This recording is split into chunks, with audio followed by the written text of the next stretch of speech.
안녕하세요. 저는 올해 33, 5살 딸아이를 둔 엄마입니다. 결혼 6년 차였고 겉보기엔 평범한 가정이었어요. 남편은 공기업 다니는 안정적인 직장인이고 저는 프리랜서로 집에서 번역 일을 하고 있었어요. 아이 유치원 등하원은 보통 남편이 출퇴근길에 데려다 줬고요. 저희 부부는 큰 싸움도 없었어요.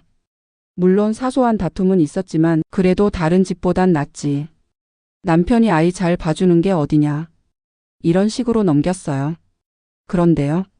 어느 날부터였어요. 남편이 이상하게 아이 유치원 이야기를 자주 하더라고요. 오늘 담임 선생님이 참 친절하더라. 그 선생님 진짜 애들한테 정성 많아. 선생님이 우리 딸 예뻐한다고 하더라. 그때까진 그냥 우리 애가 귀여워서 그러겠지 했어요. 아이도 종종 아빠가 선생님이랑 많이 얘기해 라고 하긴 했지만 아이가 순수하게 하는 말이라 신경 쓰지 않았어요. 근데 남편이 점점 유치원 관련 얘기를 할 때마다 이상하게 들뜨는 느낌이었어요. 마치 애 얘기를 하는 게 아니라 선생님 얘기를 하는 것처럼. 심지어 어느 날은 퇴근이 늦는다고 했는데 아이 유치원 근처에서 남편이 누군가와 커피 마시는 걸 동네 지인이 봤다고 연락이 왔어요. 혹시 남편 회사 밖이었어? 유치원 근처에서 봤는데 여자랑 앉아 있더라. 그 말을 들은 순간 심장이 덜컥 내려앉았어요. 설마 아닐 거야. 누군가랑 얘기하던 거겠지.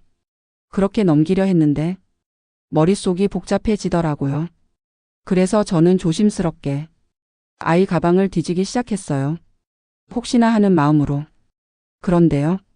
아이 가방 안, 그 안에 넣어뒀던 작은 메모장 속에서 충격적인 걸 발견했어요. 오늘도 잘 다녀가세요. 우리만의 비밀이에요. 히읗히읗. 분명히 어른이 쓴 글씨였어요. 글씨체도 아기자기하게 꾸며진 걸 보니 아이용 메모는 아니었어요. 그걸 본 순간 몸에 전기가 흐르는 것 같았어요. 이게 뭐야? 아이 가방에 선생님이 이런 쪽지를? 그날 밤 저는 남편 핸드폰을 확인했어요. 남편은 보통 폰에 비밀번호를 안 걸었거든요. 근데 그날은 잠금이 걸려 있었어요. 그거 자체가 이상했어요. 왜 갑자기 비밀번호 걸었지? 그래서 저는 남편 자는 틈을 타 지문으로 잠금 해제했어요. 그 안엔 카카오톡, 갤러리, 녹음 파일 모두 비밀번호 잠금. 정상적이지 않았어요. 남편이 이런 식으로 폰을 감춘 적이 없었거든요. 다음 날 저는 아이를 유치원에 데려다 준 김에 선생님 얼굴을 다시 한번 확인했어요. 그 선생님 저보다 3살 정도 어리다고 들었는데 화장도 진하지 않고 말투도 조용조용한 사람이었어요. 근데 그날 제 눈엔 그 사람의 미소조차도 가식처럼 보였어요. 안녕하세요 어머니. 오늘도 아버님이 데려다 주시던데 정말 아이한테 관심이 많으신 것 같아요. 그 말 듣는데 속이 뒤집히는 줄 알았어요. 내가 그걸 말해? 내 앞에서 그런 얘기를 해? 근데 저는 웃으면서 대답했어요. 그쵸. 요즘 유치원 덕분에 아빠가 애한테 더 관심 많아졌어요. 그러고는 돌아서서 핸드폰으로 녹음 버튼을 눌렀어요. 유치원 선생님과 나눈 짧은 대화. 그 짧은 몇 마디에 제 속이 부글부글 끓어오르는 걸 겨우 눌렀어요. 이 사람. 내 앞에서는 아무렇지 않은 척 뒤로는 내 남편이랑. 그날 이후 저는 본격적으로 확인 작업에 들어갔어요. 남편 핸드폰은 이미 잠겨 있었으니까 남편이 샤워할 때마다 갤럭시 워치랑 노트북 연동된 걸 확인했어요. 워치 알림창에 카톡 일부 메시지 미리 보기가 뜨더라고요. 그중 하나. 오늘은 몇 시쯤 와요? 프로필 사진은 그냥 꼭 그림. 이름은 영어 이니셜. 이거다. 그날 밤 남편이 잠든 사이 남편 폰으로 워치 연동해둔 이메일 확인했어요. 남편이 폰 잠금은 철저하게 해놨지만 메일 앱은 풀어놨더라고요. 거기서 구글 포토 자동 백업된 사진이 몇 장 있었어요. 그 사진 중 하나. 어디 카페 같은 데서 남편이 찍은 건데 반대편에 여자 손이 살짝 찍혀 있었어요. 여자 손톱에 유치원에서 봤던 그 선생님이 했던 민트색 젤네일. 확신했어요. 이거 그 여자야. 다음날 저는 일부러 남편한테 애교 섞인 목소리로 물어봤어요. 여보, 요즘 왜 핸드폰에 비번 걸었어? 남편은 씩 웃으면서 아, 그냥 회사에서 폰 보지 말라는 분위기야. 요즘 별거 아닌 메신저도 문제 삼더라. 그 말을 듣고 웃으며 넘겼지만 속으로는 그래, 네가 그렇게 나오면 나는 더 제대로 준비할게. 그날 저는 남편 지갑에서 차 키랑 회사 출입카드 사이에 끼워져 있던 작은 메모지를 발견했어요. 오늘도 힘내세요. 다음 주에 그 카페 또 가요. 글씨체. 아이 가방에서 봤던 메모장이랑 똑같은 글씨. 이제 더 이상 의심이 아니라 확신이었어요. 다만 문제는 둘이 뭔가를 치밀하게 숨기고 있다는 거였어요. 카톡, 전화, 사진 다 비밀번호. 평소에도 연락을 남편이 먼저 하는 게 아니라 철저히 은폐하고 있었어요. 그때부터 저는 탐정사무소에 상담 받으러 갔어요. 남편이 바람을 피우고 있는데 상대가 유치원 선생님입니다. 증거를 잡고 싶어요. 근데 폰도 잠겨 있고 행동도 조심하더라고요. 탐정이 말했어요. 가장 좋은 건 직접 움직이는 겁니다. 퇴근 시간, 유치원 마감 시간, 그 사이에 무슨 일이 일어나는지 보시죠. 그렇게 저는 남편 퇴근 시간에 맞춰 유치원 근처 그리고 집에서 조금 떨어진 카페 거리까지 탐정과 동행해서 며칠간 지켜봤어요. 첫날 아무 일 없었어요. 둘째 날도 별다른 움직임 없었어요. 근데 셋째 날 저녁, 남편이 평소보다 퇴근이 늦는다고 했던 그날, 유치원 근처 작은 골목 안 모텔 주차장에서 나오는 남편과 그 선생님을 봤어요. 둘이 같이 나와서 다정하게 얘기하면서 남편이 그 선생님 머리카락을 쓸어내렸어요. 그 장면, 그 순간 카메라로 줌 땡겨서 찍는 제 손이 덜덜 떨렸어요. 그래, 내가 나랑 우리 애랑 우리 집이랑 이렇게까지 농락한 거구나. 그 사진, 그 영상, 확실한 증거. 그날 집에 돌아와서도 저는 아무 말 안 했어요. 남편은 언제나처럼 오늘 피곤하다 하면서 씻고 누웠어요. 근데 그 옆에서 저는 담담하게 폰으로 영상을 다시 돌려봤어요. 이제 내가 뭘 어떻게 해도 빠져나갈 구멍은 없다. 그날 밤 남편이 아무것도 모른 척 옆에서 코까지 골며 자고 있는데 저는 핸드폰으로 그 모텔 앞 영상을 계속 돌려봤어요. 한 번, 두 번, 세 번. 볼 때마다 가슴이 조여왔어요. 어떻게 이럴 수가 있지? 그 사람이랑 처음 연애할 때, 결혼하자고 했을 때, 아이 생겼을 때 내가 평생 지켜줄게. 그 말들 다 새빨간 거짓말이었어요. 근데 지금은 우리 딸이 다니는 유치원의 선생님이랑 그것도 아이 가방에 쪽지까지 몰래 넣어가며 그렇게 날 속이고 있었던 거잖아요. 저는 그때부터 철저하게 준비했어요. 감정적으로 질러서 끝낼 문제가 아니야. 이건 확실하게 증거로 짓눌러야 해. 변호사 사무실에 다시 찾아가서 모텔 앞 영상, 사진, 쪽지 캡처, 남편 워치 알림 캡처 모든 걸 내밀었어요. 변호사님이 말했어요. 상간녀 소송 가능합니다. 남편 쪽에도 이혼 청구와 함께 위자료 청구 가능해요. 다만 상대가 아이 담임 선생님이면 직장까지 영향 갈 수 있으니 조심스럽게 접근해야 해요. 저는 단호하게 말했어요. 직장 문제요? 저는 그런 거 신경 안 써요. 우리 아이까지 이용해가며 뒤통수 친 사람이 자격이 있나요? 이 사람들 그냥 두면 또 다른 피해자 나오겠죠. 그리고 그 주 주말 남편이 딸이랑 놀아준다고 집을 비운 틈을 타 남편 서랍에서 차량 블랙박스 메모리 카드를 확인했어요. 불박에도 찍혀 있더라고요. 퇴근하고 바로 집에 오는 게 아니라 몇 번씩 유치원 근처에 들렀던 거. 저는 그 증거까지 싹 다 정리했어요. 그 다음 유치원 원장 선생님과 조용히 면담을 잡았어요.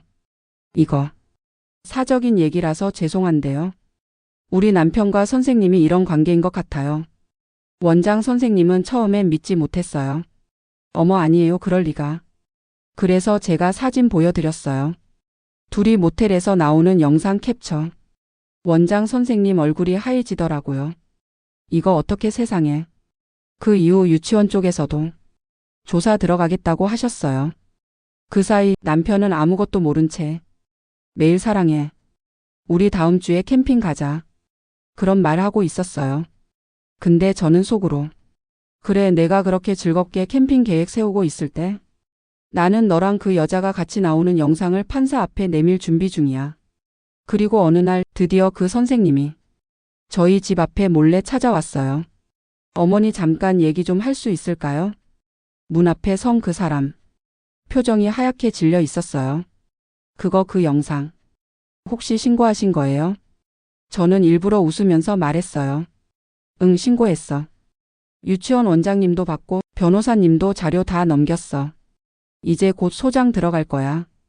그 선생님이 얼굴이 새파래지더니 손이 덜덜 떨리더라고요. 어머니, 진짜 미안해요. 저도 처음엔 그런 의도가 아니었는데. 아, 그럼 나중엔 그런 의도가 생긴 거네?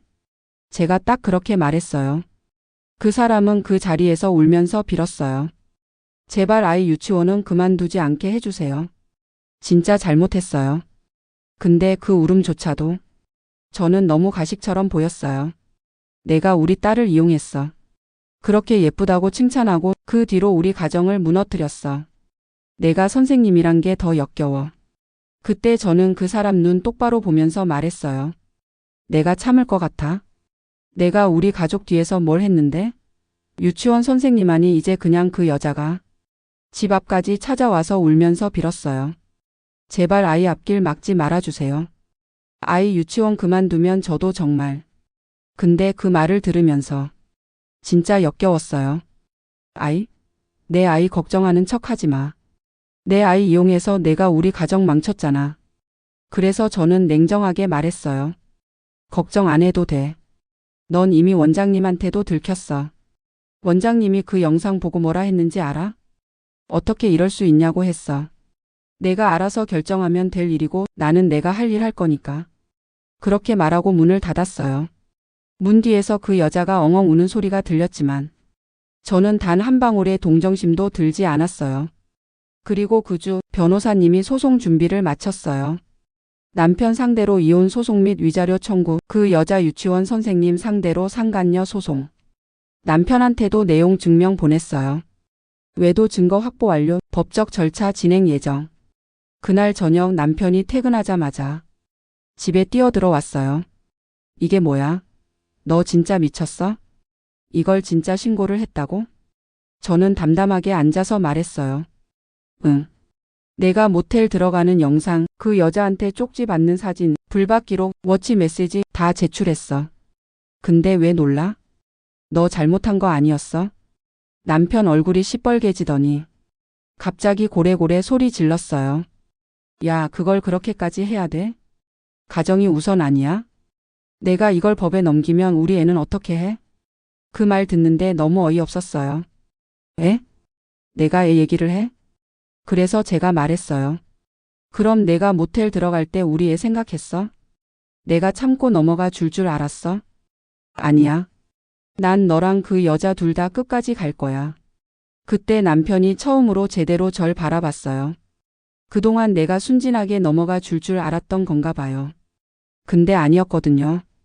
내가 얼마나 속으로 참고 있었는지 그 사람은 몰랐던 거예요. 그 뒤로 남편은 한 번만 만나서 얘기하자. 합의하자. 애 앞날 생각하자. 계속 연락했어요. 근데 저는 변호사님 통해서만 대응했어요. 직접 말도 안 섞었어요. 한편 유치원에서는 그 여자에 대한 내부 조사가 시작됐어요. 동료 교사들, 원장님 모두 충격받았다고 하더라고요. 아이들 부모님들 사이에서도 슬슬 소문이 돌기 시작했어요. 5반 선생님이 그 집 아빠랑, 그리고 결국 유치원에서도 그 여자는 자진 퇴사 형식으로 나가게 됐어요. 제가 그렇게 요구한 건 아니었어요. 그냥 이미 소문이 퍼져서 그 자리에 있을 수 없는 상황이 된 거죠. 그 여자한테도 내용 증명 보냈어요. 상간녀 위자료 청구 예정. 불법행위에 대한 손해배상 책임. 그 여자 그제서야 제대로 연락했어요. 언니 정말 미안해요. 돈은 없어요. 제발 금액만 좀. 그 카톡 메시지 보면서 진짜 피식 웃었어요. 그때 모텔 들어갈 땐 돈이 얼마나 들든 상관없었겠지? 이제 와서 돈 타령? 저는 변호사님께 말했어요.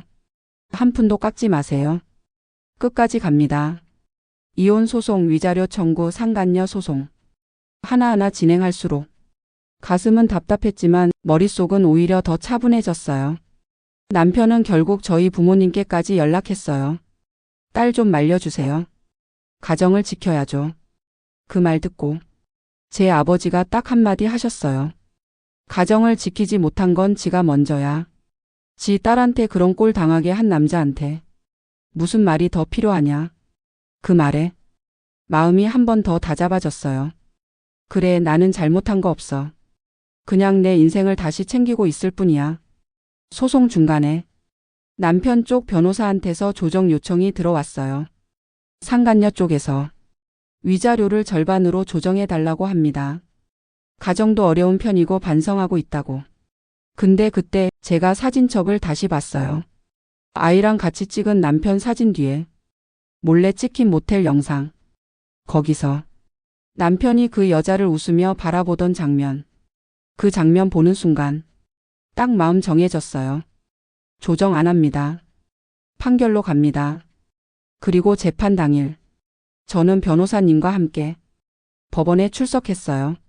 남편도 나왔고 그 여자는 얼굴에 마스크를 눌러쓰고 고개도 들지 못하더라고요.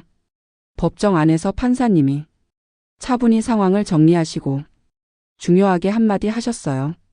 피고는 유부남임을 알고도 지속적으로 만남을 가졌고 해당 관계로 인해 가정이 파탄에 이르렀습니다. 이는 명백한 불법행위로 그 책임이 피고에게도 있음이 분명합니다.